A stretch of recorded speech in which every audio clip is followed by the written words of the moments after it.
સૌરાષ્ટ્ર યુનિવર્સિટીના કુલપતિએ કાર પર સાયરન લગાવતા હવે વિવાદ સર્જાયો છે। ડોક્ટર ઉત્પલ જોશીની થોડા સમય પહેલા જ કાયમી કુલપતિ તરીકે નિમણૂક થઈ હતી અને એવામાં પોતાને મળેલી સરકારી કાર પર તેમણે સાયરન લગાવ્યું। અગાઉ ક્યારેય પણ સૌરાષ્ટ્ર યુનિવર્સિટીના કુલપતિએ સરકારી કારમાં સાયરન નથી લગાવ્યું અને જેને કારણે અનેક સવાલ પણ ઊભા થઈ રહ્યા છે। તો સૌરાષ્ટ્ર યુનિવર્સિટી કે જે વિવાદનો પર્યાય બની ચૂકી છે, ત્યારે જે કુલપતિ છે થોડા સમય પહેલા જ તેઓને કાયમી કુલપતિ તરીકે તેઓની નિમણૂક કરવામાં આવી છે।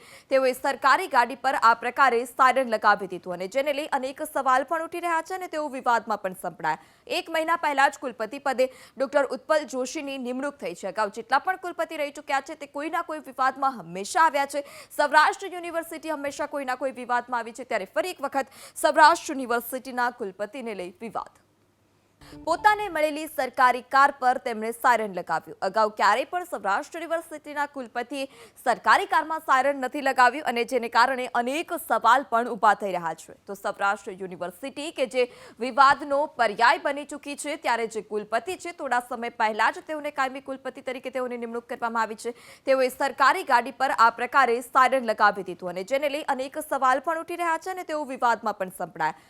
એક મહિના પહેલા જ કુલપતિ પદે ડોક્ટર ઉત્પલ જોશીની નિમણૂક થઈ છે। અગાઉ જેટલા પણ કુલપતિ રહી ચૂક્યા છે તે કોઈના કોઈ વિવાદમાં હંમેશા આવ્યા છે।